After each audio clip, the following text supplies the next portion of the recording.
বোকা বাঘের কাণ্ড। এক বনে এক খরগোশের বিয়ে। বিয়েতে দাওয়াত পেল বনের অন্য প্রাণীরা। উপস্থিত হলো বাঘ, সিংহ, ভাল্লুক, হরিণ, বানর, হনুমান, বাদুড়, হাতি, ঘোড়া, মহিষ, গরু, ছাগল ও বনের সবচেয়ে উঁচু প্রাণী জিরাফ। বিয়েতে সবার সঙ্গে সবার দেখা হলো ভাব বিনিময়। সিংহের সামনে বাঘ, বাঘের সামনে হরিণের দল আনন্দে লাফালাফি করছে। বাঘ বাঁকা চোখে এইসব দেখে, কিন্তু ঘাড় মটকাতে পারে না, রক্ত খেতে পারে না। বনের গরু সরল বলে বাঘের সামনে হাঁটছে। ভেড়া দল বেঁধে ছুটাছুটি করছে। পাখিরা মনের আনন্দে উড়ে বেড়াচ্ছে। কেউ কাউকে আক্রমণ করছে না, কারণ মাস কয়েক আগে বনে নতুন নিয়ম করা হয়েছে। কারো বিয়ে, জন্মদিন কিংবা মৃত্যুদিনের অনুষ্ঠানে বড়রা ছোটদের মারবে না, এমনকি কেউ কারো ঘাড়ও মটকাতে পারবে না। নিয়মের বাইরে গেলে বনের রাজা বিচার করবেন। বিয়ের অনুষ্ঠান শেষ হলে যে যার মতো বাড়ি ফিরছিল। গল্প করতে করতে একসঙ্গে ফিরছে শিয়াল আর কচ্ছপ। দীর্ঘক্ষণ হাঁটার পর দুজনেই ক্লান্ত। একটু দূরে আড়ালে গিয়ে বসলো তারা। এরপর জমিয়ে আড্ডা দেওয়া শুরু করলো। বনের প্রাণীদের সুখ দুঃখ, দুর্বলের উপর সবলের আক্রমণ, এইসব নিয়েই তারা আলোচনা করছিল। শিয়াল আর কচ্ছপের বন্ধুত্বের কথা বনের প্রায় সবাই জানে বলেই বনের পশু পাখিরা তাদের হিংসে করত। শিয়াল সেদিকে কান দিতে চায় না। শিয়াল মনে করে নিজেরা ঠিক থাকলে ভুল বোঝাবুঝি হবে না।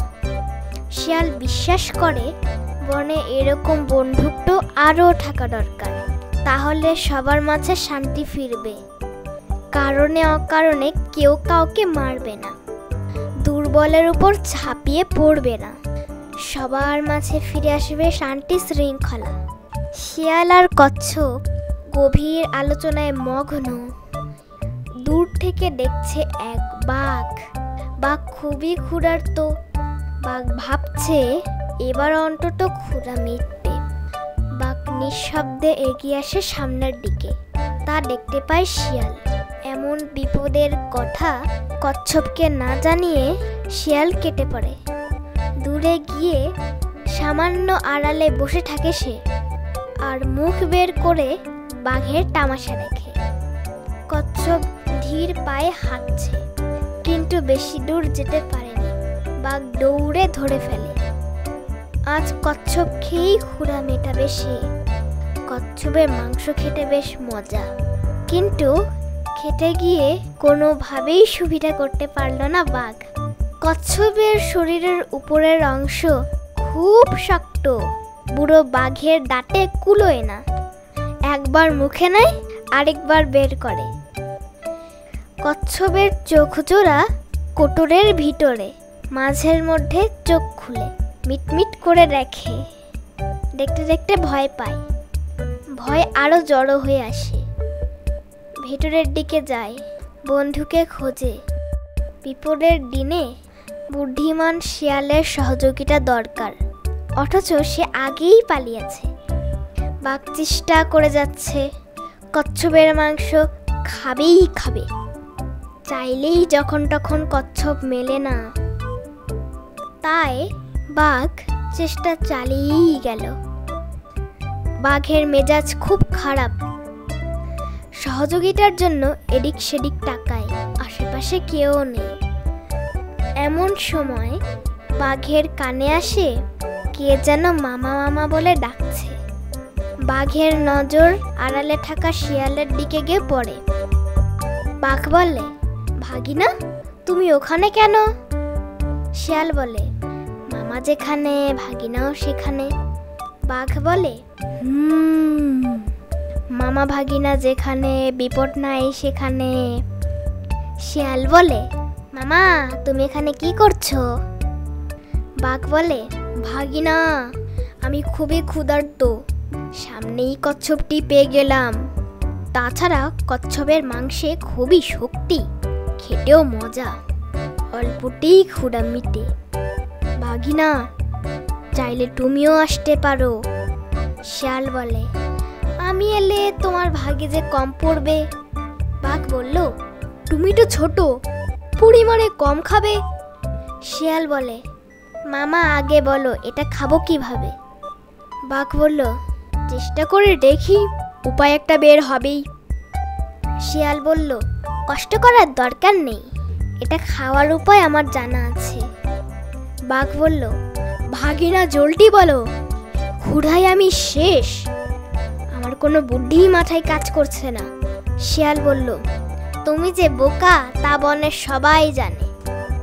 বাঘ বলল, ভাগিনা তুমিও বোকা বললে, খুব কষ্ট পেয়েছি, মামাকে কেউ বদনাম দিলে তোমার উচিত প্রতিবাদ করা। শিয়াল বলল, ওরা সংখ্যায় বেশি ছিল তাই পারিনি। বাঘ বলল, ওসব পরে হবে, আগে বলো কিভাবে কচ্ছপ খাবো। শিয়াল বলল, মামা কচ্ছপটি আগুনে ফেলো, তখন পুড়ে নরম হবে, খেতে কষ্ট হবে না, তাছাড়া পোড়া মাংসের মজাই অন্যরকম। শিয়ালের পরামর্শ শুনে কচ্ছপের জিহ্বা শুকিয়ে আসে, চোখ লাল হয়, চোখে পানি জমে, শরীরের অর্ধেক শক্তি কমে আসে। কচ্ছপ ভাবে, শিয়াল আমার বন্ধু, বন্ধু হয়ে সর্বনাশী বুদ্ধি দিতে পারলো। বাস্তবে শিয়াল কারো বন্ধু না, হতে পারে না। বুঝলাম, শিয়াল যার বন্ধু তার শত্রুর প্রয়োজন হবে না, এরা আজীবন ধূর্ত থাকে। হতে পারে শিয়ালই বাঘকে ডেকে এনেছে, এতদিন সে আমার সাথে বন্ধুত্বের ভান করেছে, বিপদের দিনে বন্ধু চেনা যায়।